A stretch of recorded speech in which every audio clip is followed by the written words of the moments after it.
did get much better, and from 2008, especially, maybe in late '07, but from 2008 to like its end, you could argue that in some ways it was like the most consistently booked program they had.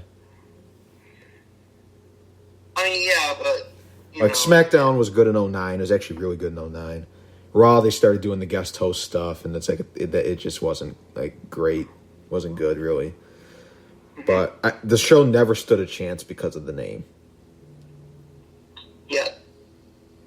Because it was supposed to be a reboot of ECW. And in terms of the show, it wasn't bad. It was actually good after a while. But it wasn't ECW. It wasn't anything close to ECW. The beginning, and the first year of it, like the beginning in '06, like the early stage of it, it was awful. Like it was horrible. But I think now it's getting to the stage where it's like picking up. Like it may have not been like to how it was like later on at this point, but at least matches like this, I mean, hey, I could settle for stuff like that. This is good. This is good wrestling. Yeah, let's get to the next match. I believe the next match was Orton and we didn't do the finish. We didn't do the finish yet either. Oh. Elijah would go for the Elijah Express and would miss, and then Punk would go for the GTS, which Burke would fight out of. Elijah would hit the Elijah Express, but would only get a 2 count out of it. He'd also hit the Elijah. He would hit the Elijah Express, doing further damage to the injured back of Punk, which I also thought was good. But then Burke would be unable to make the cover due to damage that had been done to his knees throughout the match. Then he'd go for the Elijah Experience again, but then Punk would counter and hit the GTS for the win. CM Punk would be our winner, 60 minutes, 50 seconds as previously noted. 3.5 stars from both of us. Yep, like you said, good match. Really enjoyed it. Probably, honestly, my favorite match on the card. Who would have thought that? Yeah, exactly. Especially at this point in time. Especially with Elijah Burke in it. Yeah. So no, props to both guys because Elijah was good in this match too. Then next we'd have Crystal Marshall with the new World Heavyweight Champion Edge. This is Edge's first World Heavyweight Championship reign as well. It's something else to point out. Yeah, at this point he was only a 3-time world champion, which is crazy because the year is 2007, and by 2011... He's an 11-time world champion. Yeah, that's crazy. Yeah, so from 06 to 05, the dude won 11 world titles. Yeah, from 06 to 2011, right? Yeah, for like a 5-year span. That's insane. It really is. Like, that's crazy. That also shows how crappy his reigns must have been, sadly. Oh, yeah, he was, by far, I mean, I love Edge. He's like my favorite wrestler of all time, but I'll even admit it. That dude was like the biggest transitional world champion of all time. Because he'd win it for like something if he didn't get hurt. Yeah, this one actually may have been the one because I was just wondering like when was he ever going to have like a legitimate reign? That and maybe the last one he had would have been like legit. Well, was he going to beat Del Rio at TLC? Oh, you mean in the ladder match? Yeah, in the ladder match in his last reign. I don't remember. I mean, I could see it either way. I could see it either way. It was a long time ago. We don't need to talk about Alberto Del Rio, that piece of shit. But so no. Anyway, so yeah, they would talk. What would Edge say? What he's like? He had the best week in the history of pro wrestling. Yeah, something like that. Like because he won the briefcase and he cashed in on one of the greatest world champions ever. Yeah, in the same week. I also love how he acted like he was like, I did what Batista couldn't do. Yeah, even though he just went through a cage match and Mark Henry laid him out. I love when heels do that. Yeah. That was funny. Yeah, and then he says he's gonna beat Batista tonight and all that. Basically, just a regular interview. Yeah, but I still thought it was good. And when our Edge like promo was like not good, so there is that too. We'll get to the next match. I believe the next match was Randy Orton and Shawn Michaels. Yes, it would be a singles match, Randy Orton versus Shawn Michaels. In kayfabe, Shawn had suffered a concussion. Before that, we would get the doctor saying he's not going to let Shawn go out. Yeah, that was a backstage segment previously noted. He'd even hit the DDT through the middle ropes. Shawn would try to come back. He would try to hit the Sweet Chin Music, but he would collapse, which would result in the referee calling the match. Then following the match, the ref would help Shawn back up to his feet, only for Randy to hit him with the RKO. Yeah, and this was just, I think, obviously this was like a storyline. I think most of these are actually like storyline matches where they're just trying to continue a story. Yeah. And they're not necessarily worried about the quality of the match. This was obviously so Shawn could take some time off, and then he would return months later to continue the feud with Randy. Yes, because he'd actually suffered a legitimate knee injury. Mm-hmm. So he'd just take the time off to heal. But also following the RKO that Orton gave to Shawn, his wife Rebecca, that is Shawn's wife, she'd be emotional over the damage that had been done to her husband, and she actually sold it good. Yep, she did a good job. You know, this is when Randy was a real prick.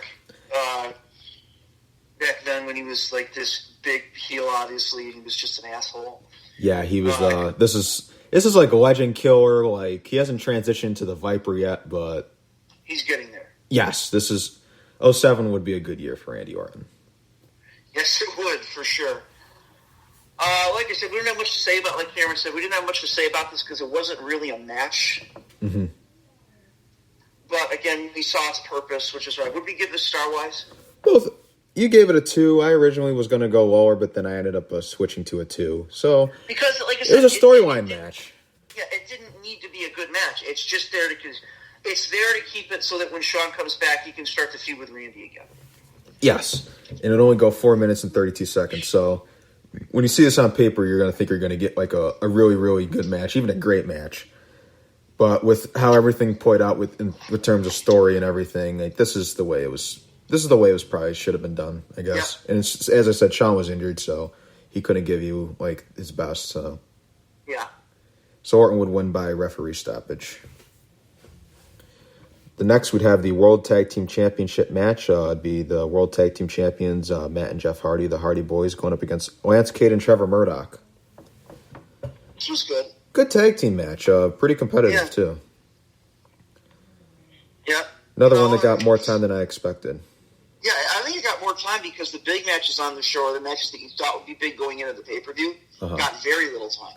Yeah. I mean, a couple of them I guess I kind of understand. Maybe the one of them in particular I was kind of surprised, but we'll get into that, obviously. But yeah. Lance Cade and Trevor Murdoch, a team that may have not been super memorable for many, but they were pretty solid. I mean, they had good chemistry. I love the difference between the bodies of Lance Cade and Trevor Murdoch. Oh, yeah. Lance Cade is this, like, a ripped Adonis-looking guy. And then you have Trevor Murdoch, who just looks like a truck driver. It was just really funny to see the two of them. Again, like you said, this was a solid tag team match. It wasn't that memorable, but I enjoyed it. You know, I enjoyed the Jeff Hardy match, really. Yeah, and obviously we don't need to say much about Matt and Jeff. We all know how great they are. Yeah. But, again, you know, what did we give this match, star-wise? 3 from you, 3.25 from me. Not a big difference in rating, but it was. We both agreed it was good. Yeah, solid match. It is weird to see how Matt and Jeff were teaming together in 2007, just because both guys are on opposite shows. Jeff was on Raw, Matt was on SmackDown. Jeff would ultimately pick up the win, hitting the Swanton Bomb for the pin. 15 minutes, 2 seconds this match would get. Like I said, the matches that you didn't expect to get time on this show all got time. Yeah.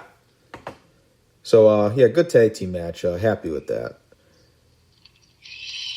Then next we'd have... was I. Yes, as Ryu. So we're both in agreement there. So we'd have the World Heavyweight Championship match. It would be Edge defending against Batista. They'd actually have a video package for this, which is interesting because there wasn't really much build. As I said, Edge cashed in Money in the Bank, and then they just had like on the go home show, Batista challenged him, and it's like, here we are. Yeah. Can I say this? This match was really underwhelming, and it kind of sucked. Yeah, it wasn't the greatest. Oh, it wasn't horrible, but I mean, like for an Edge and Batista match, yeah. That's what I mean. When I hear Edge versus Batista, especially in the year 2007, I think at least 3.5 to 4 stars. Yeah, I would probably agree as well. Like, how long did they even give him? 10 minutes, 37 seconds was the recorded time. That's what I mean. That's ridiculous. The fact, I guess maybe because they're going to continue the feud, but it's just like, I don't know. I mean, obviously Edge went over, but it was just, for me, when you have these two in it, the match should be better. And I just think that when you have two wrestlers of this quality, when they're both young in their careers, and when they were in 2007, not young in their careers, but when they're both in that age and they can still go. Still in their primes. you should give them at least 15 minutes, and they should be able to put on a really good, at least a really solid match, which they didn't. I mean, there were points of this match where I was just downright bored. Well, the crowd wasn't into it either. Yeah, because it was just okay. Like, and also, I think what you said, the story wasn't there either. Yeah, it hadn't fully developed yet either, so maybe that was part of it as well. But because later on they'd remember they'd have a steel cage match at One Night Stand. That was actually pretty good. And then like they'd have another match at Vengeance, I remember. And they were supposed to have another. They were supposed to have another one, but then Edge got injured. And actually, no, weren't. Actually, no, it was supposed to be him and Kane. That's what it was, him and Kane. But then he got injured. Then Khali won the world title. Then they did a triple threat and they put Batista in there. That's what it was. So I didn't get like a lot of notes on this even either. Because it just wasn't. It was just a regular. It was you know what it was? It was a TV match. Yeah, it was just like it was just like a really just plain match. Yeah. I guess it wasn't.